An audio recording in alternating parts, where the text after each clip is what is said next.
Assalamu alaikum wa rahmatullahi ta'ala wa barakatu masu kallon Africa TV, sunana Coach Munzali Ali Sadiq Kofar Mazugal. Kamar yadda muke ci gaba da yadda za mu motsa jiki, mu warware jikinmu wata gaba da ta rike ko wata jijiya da ta rike, insha Allah in kuka biyo mu a wannan za a samu yadda ake bukata. Shi motsa jiki yana da matukar muhimmanci. Motsa jiki yana da matukar muhimmanci. In dai zaka motsa, zaka gyara abincinka, zaka zauna lafiya mutuka da gaske.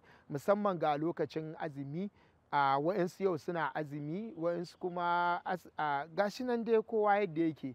To masu azumi muna ba da shawara irin da sanyin safiya ya dace su ringa dan motsa jiki, wani kuma sai yamma ta yi sosai ake buƙatar motsa jiki. Ba a motsa jiki da rana tsaka, zaka ga ka sha wahala wajen yin azuminka. Da sassafe in ka tashi ka yi. Wani kuma bacin shan ruwa ake buƙata ya je ya motsa jikinsa. In ya gama shan ruwa ya ɗan ci abincin da zai ci, sai ya je ya ɗan motsa jiki. Ba a buƙatar ka ɗau abinci mai nauyi.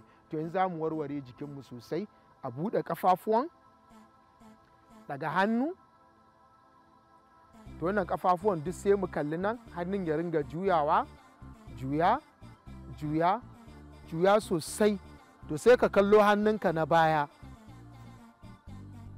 1, 2, 3, 4, 5, 6, 7, 8, 9, 10. To sai mu juyo ɗaya ɓangaren, juya ke mahajiya a hankali, hannun ke kalli na baya, 1, 2, 3, 4, 5, 6, 7, 8, 9, 10. Sai mu juyo haka. Sai kafar baya ta baya, ta gaba ki tura ta gaba, kallo. Sai mu yi ƙasa hajiya sosai, mu yi ƙasa. Sai ki sa goshinki a kan gwiwa, sai ki ɗan ja ta baya kaɗan. 1, 2, 3, 4, 5, 6, 7, 8, 9, 10. Sai ki ɗago a hankali, ta baya ta koma gaba, ta gaba ta koma baya. Ɗan buɗe ƙafar. To mu je ƙasa, mu je 1, 2, 3, 4, 5, 6, 7, 8, 9, 10. Ɗan ɗago a hankali hajiya. Sai mu ƙara buɗe ƙafar, za mu tura hannunmu gaba, za mu shigar da shi cikin ƙafanmu, za mu taɓa ƙafa, za mu ɗan murza kwankwasonmu kaɗan. Mu je, misali hajiya kalli yadda za mu yi. Mu je kin ga waje, ciki, ƙafa, sai mu ce 1. Mu je hajiya, waje, ciki, ƙafa, 2, waje, ciki, ƙafa, 3, waje, ciki, ƙafa, 4, waje, ciki, ƙafa, 5, waje, ciki, ƙafa, 6, waje, ciki, ƙafa, 7, waje, ciki, ƙafa, 8, waje, ciki, ƙafa, 9, waje, ciki, ƙafa, 10, waje, ciki, ƙafa, 1, waje, ciki, ƙafa, 2, waje, ciki, ƙafa, 3, waje, ciki, ƙafa, 4, waje, ciki, ƙafa. Kowa ya rike hajiya, ke ma rike hajiya, rike yara fa duk kowa ya rike. 1, 2, 3, 4, 5, 6, 7, 8, 9, 10. Hajiya yau kin yi kokari sosai. Ga malam ma yau duk ya yi kokari, kowa ya yi kokari. To mu ƙara yin ƙasa hajiya sosai. Hannun hagu a ɗora a ƙafar dama. Mu je, ja hannun.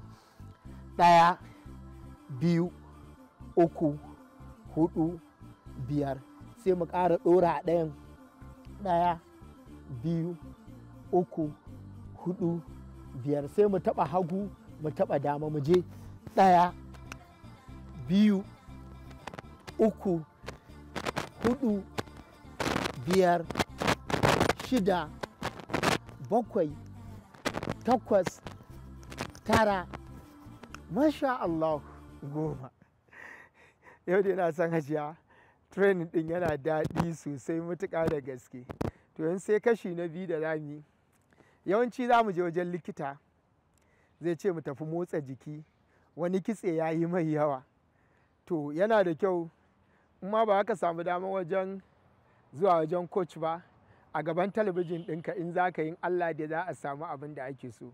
Yanzu za mu ɗan ƙona kitsenmu. Za mu tsuke hannunmu a sama, mu buɗe ƙafanmu, in muka da hannunmu mu tsuke ƙafanmu. Za mu yi ko guda 10 ne hajiya. To bismillah. 1, 2, 3, 4, 5, 6, 7, 8, 9, 10. Masha Allah. To hajiya saboda ƙiba ta yi yawa, alhaji ƙiba ya yi yawa, ba za ka iya wannan ba. To mu yi shi a hankali, sai mu canza wani salon. Ɗan ɗaga hannun. To a hankali za mu ringa yi, mu je. 1, 2, 3, 4, 5, 6, 7, 8, 9, 10. To huta. To mu ƙara wani hajiya. Kash, ga lokaci yana hararan mu. Ku biyo mu gobe, ku ga da abin da za mu zo muku. A madadin ni coach Munzali Ali Sadiq, Kofar Mazugal. Wassalamu alaikum wa rahmatullahi ta'ala wa barakatuh.